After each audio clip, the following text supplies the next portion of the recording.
Hello, everyone. My name's Brody, and on today's episode of Brody's Learning Adventure, we'll be learning about the American Revolution, timeline to real independence. Americans declared independence, but they weren't independent yet. Washington was put in charge of the Continental Army in 1775, but it was less an army than a collection of part-time volunteer militias, only contracted to fight for 1 year. The Continental Congress suggested a draft, but not everyone participated. A draft is a mandatory call of duty to serve in an army. The wealthy paid slaves, apprentices, or others to serve in their place. The British masters of a well-trained professional army and rulers of a great empire were confident of victory. The Battle of Long Island, summer of 1776. Over 30,000 British soldiers under General William Howe arrived in New York City. Washington's troops were outnumbered. August 1776. In the Battle of Long Island, the Patriots were driven out of New York and then New Jersey and forced to take refuge in Pennsylvania across the Delaware River. British were so sure the war would be over soon that they left the defense of New Jersey up to the Hessians, a group of German mercenaries, while the British army spent the winter in comfort in New York. Thomas Paine, the author of Common Sense, also wrote a series of pamphlets called American Crisis. The first one, published in 1776, begins with the line, "These are the times that try men's souls." Washington crosses the Delaware. Christmas Day, 1776. During a terrible storm, Washington and thousands of his troops secretly rowed over the Delaware River while the Hessians were celebrating Christmas. The next morning, while the Hessians were camped out at Trenton and still sleeping, the Continental Army attacked and won an important victory.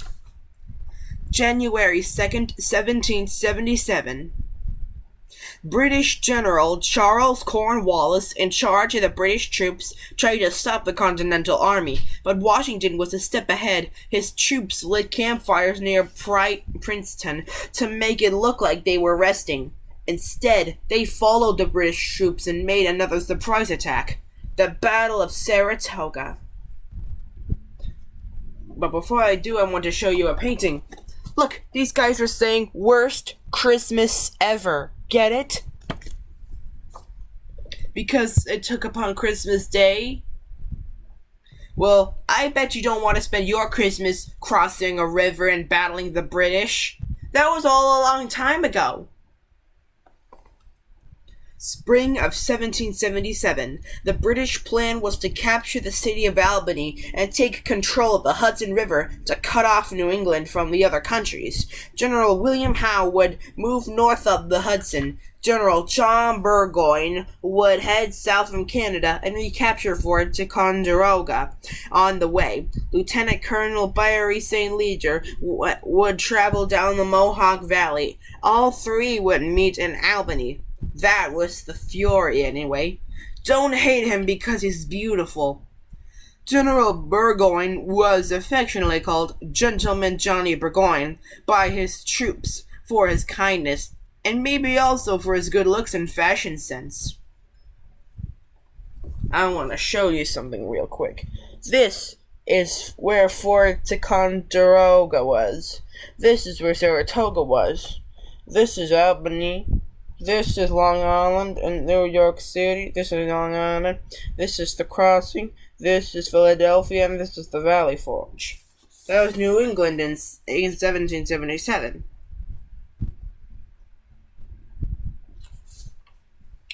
Howe decided it would be better to capture Philadelphia. He forced the Continental Congress to flee the city. Burgoyne recaptured Ticonderoga, but Gentleman Johnny didn't know Howe was on his way up the Hudson and was trapped in the woods by American militias.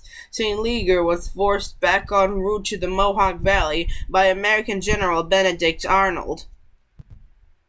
And General Benedict Arnold was a traitor, spy, not good guy. Burgoyne eventually made it to Saratoga, New York, where he was met by the American forces of General Horatio Gates. The British had no reinforcements and no escape route. On October 17th, they surrendered, and the Battle of Saratoga became the first major American victory of the Revolutionary War. The victory also led the French to get involved in the Revolution. The French and British were bitter enemies, so the French began supporting the Patriots when they saw that the Americans could win and wouldn't be satisfied with anything less than independence. Winter at Valley Forge. Winter of 1777. The Continental Army suffered through one of the worst winters on record.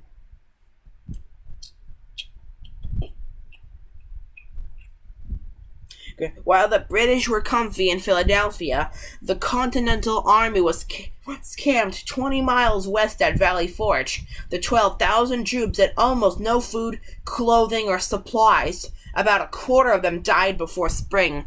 Those who survived had spent the winter training under Prussian officer Baron von Steuben. He was hired by the Congress for his military expertise. They became a small but very skilled new Continental Army. John Paul Jones. Most privateers attacked British naval bases in the Caribbean. John Paul Jones, an immigrant who had been a fugitive in Scotland, had become a war hero in 1779 after his ship, the Bonhomme Richard, and a British warship, Serapis, fought near the British coast. When asked to surrender, Jones reportedly replied, "I have not yet begun to fly." Serapis surrendered first. Oh, just in case you didn't know, a privateer is a privately owned ship commissioned by the government to fight the enemy. In exchange, the ship could keep whatever they found on enemy ships. Help from overseas. 1778. The French had been secretly providing supplies in their navy to the Patriots. The victory at Saratoga, plus the charm of Benjamin Franklin as American diplomat in France, convinced the French to support the U.S. publicly. In 1778, King Louis XV1, I don't know what XV1 means. Let me know in the comments below what XV1 means in Roman numerals. Decided that France would officially become an ally and declare war on Great Britain. 1779. Spain joined the war against England. Louisiana Governor Bernardo de Galvez helped Spain take Natchez, Baton Rouge, and other cities from the British. Holland also helped the Patriots with loans and funding. The Marquis de Lafayette, a young French nobleman, became a trusted aide to George Washington. Lafayette was such a strong believer in the Revolutionary War that he paid the troops under his command out of his pocket. War on the Western Front. The British Army had to spread out to cover a lot of land west of the Appalachian Mountains. The British gained Native American allies like Mohawk Chief Joseph Brant. This area had been made more accessible thanks in part to Daniel Boone, who had blazed the Wilderness Road in 1775. Blazed means cut a trail, as in he was a trailblazer. George Rogers Clark, a lieutenant colonel in the Virginia militia, captured the British outposts and Fort Sackville in modern-day Indiana. Want to see the Wilderness Road to Boonesburg and Cumberland Gap? Well, here it is. Goes all the way from Kentucky to Tennessee.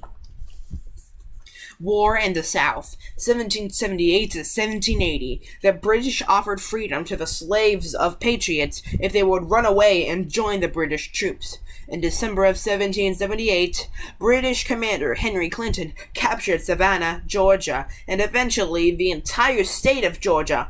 In May of 1780, Clinton also gained control of Charleston, South Carolina, in a battle that destroyed most of the American army in the South. General Cornwallis was put in charge of maintaining a British stronghold in the South. Congress appointed General Horatio Gates, who had led troops to victory in Saratoga, to create a new Southern army. Unfortunately, they were quickly defeated by Cornwallis. 1781. Congress replaced Gates with a new Southern the new Southern general, Nathaniel Greene. Greene's army, under Patriot Daniel Morgan, defeated the British at the Battle of Cowpen, South Carolina. It was the first time that militia units were deployed in battle. Guerrillas and the Swamp Fox. Instead of using the traditional European style of lining up for combat, Southern patriots used their knowledge of the terrain by attacking supply and communication centers in small groups and escaping before they could be caught. It was a new kind of warfare, guerrilla warfare. Guerrilla warfare is the system of warfare in which the soldiers fight using techniques such as surprise, ambush, and disruption. The most famous guerrilla of the South was Francis Marion, leader of Marion's brigade. He was so difficult to catch that the British called him the Swamp Fox. Eventually, the British fled the Carolinas. And no, not an actual swamp fox, as in a fox that is from a swamp. I imagine the swamp fox is a fox that came made out of muck, that is. Let me know in the comments below on what you imagine the swamp fox looks like. I imagined him as a fox made out of mud from a swamp. The Battle of Yorktown. Early 1781, Cornwallis moved his troops to Yorktown, Virginia, on the banks of the York River. Supplies and money were running low, and he needed a port to resupply his troops. Philadelphia and New York were controlled by the British. It was discovered that Benedict Arnold had been plotting to turn over the critical military fort, West Point, and conspiring to capture George Washington. Morale was low. Benedict Arnold wasn't the only spy around Nathan Hale. A young soldier for the Continental Army volunteered to go behind enemy lines and report on British troop activities during the Battle of Long Island. When he was caught and sentenced to hang in 1776, Hale's famous last words were this: "I only regret that I have but one life to lose for my country." Want to see Washington's siege of Yorktown? Well, here it is, all the way from Pennsylvania to Virginia. See that? Those red dots are the British forces, and the green dots are the Continental Army. Looks like the British forces are a bit outnumbered by the Continental Army, you see.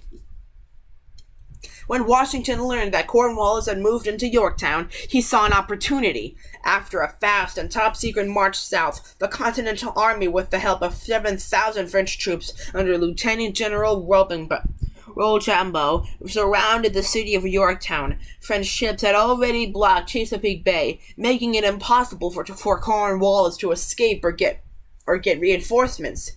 On October 19th, 1781, after weeks of fighting, Cornwallis surrendered.